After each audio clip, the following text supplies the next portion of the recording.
All right, here we go. Football Friday. Sports Bet Betting Insight today. Pauly and Teddy, Friday, September 7th. I'm at Real Sports Bet on Twitter. He's at Teddy_covers all the betting news you need to know in less than 20 minutes. We'll run through the NFL coming up. Another easy winner with the play of the day. Falcons-Eagles under. Opened 47.5, closed 44. And you could have grabbed plus 5.5 on the Falcons or 5. I know someone put 100,000 on them at plus 4 a couple weeks ago at the South Point here in Vegas. It went to Atlanta -1. You got a great number. Didn't matter. A huge 2-point conversion.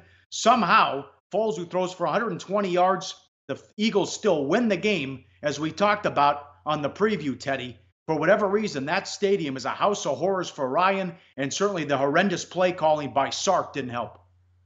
Yeah, and you know, the books did very well on the side for this ballgame. As you mentioned, it was all Atlanta money, basically from the get-go. And it didn't change even on game day. The money for the Falcons continued to come in. So books absolutely cleaned up on the side here. Total-wise, they lost, obviously, with the money coming in on the under and the under cashing with relative ease. And look, the game came down to, I mean, one, it was ugly. There were more penalties than points in the first half and almost as many in the second half. Neither team efficient in the slightest offensively, but Philadelphia was better in terms of executing in the red zone. Atlanta just 1 touchdown on 5 red zone opportunities, and the red zone failures ended up dooming them on the last possession of the game. And frankly, they shouldn't have even been in that spot. The Falcons were the better team last night, and they lost the game and failed to cover the number. Yep. The ESPN Stats and Info tweet, Matt Ryan is 1 for 20, targeting Julio Jones in the end zone the last 2 seasons, including the playoffs. And it was wild that it was the same ending in the same end zone like the playoff game. And Matt Ryan, I mean, they had 12 points. The only touchdown was set up on a turnover on a short field. Last year in the playoffs, 10 points. The only touchdown was an 18-yard drive off a fumbled punt. And 2 years ago, they scored 15 points on the road against Philly. And once again, Julio was great, but no one else did anything and had more than 30 yards receiving as they go down. And second and goal from the 1 on the first drive, Teddy, they don't cash in as well. This is a bookmaker at the South Point. Last night's game was the biggest opening week 1 decision he can remember. Asked if it would have been the worst decision ever for a week 1 game had the Falcons scored at the end. He said, without question, people still would have been cashing tickets today. Oh, no, I agree wholeheartedly. But when we look at the matchup here, and particularly the matchups over the last 2 seasons, it's been Sark versus Schwartz, the Falcons offense coordinator versus the Philly Eagles defense coordinator. And it's a mismatch. When you look at how Philadelphia defended Atlanta in the red zone, all right, where they were able to get pressure, rushing 4, and they dropped 7 every time. And it wasn't like there was something they were doing different. It was like, this is what our defense is going to do. Figure out how to beat us.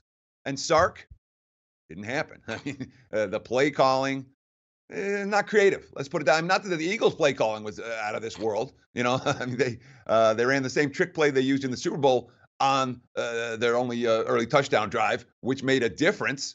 But Sark versus Schwartz has been a one-way matchup. Schwartz, the Eagles' defense coordinator, has owned Steve Sarkisian.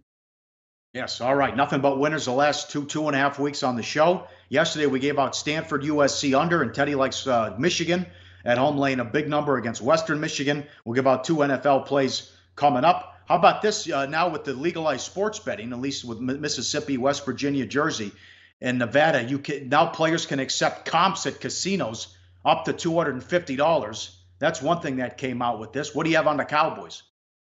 Sure, this one's really interesting. This is a tweet from Tard Archer, on a Cowboys beat writer, quote, "The Dallas Cowboys have become the first NFL team to have an official casino designation, partnering with WinStar World Casino and Resort in Oklahoma as an exclusive partner. The league relaxed its rules on gambling-related content, allowing teams to accept advertising money." So what does this mean? Dallas has an official, the Cowboys have an official casino.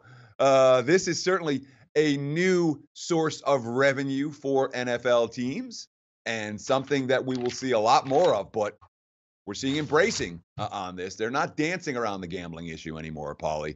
They are flat out embracing it. This is a good thing, in my opinion, even though, we're hoping that the NFL doesn't do so stupid things when it comes to the integrity fees and the like. Like the show? Help us keep the lights on. Please make sure to comment, share, and subscribe to all the Sportsbook Review videos. Thanks so much. Best of luck. Enjoy the game.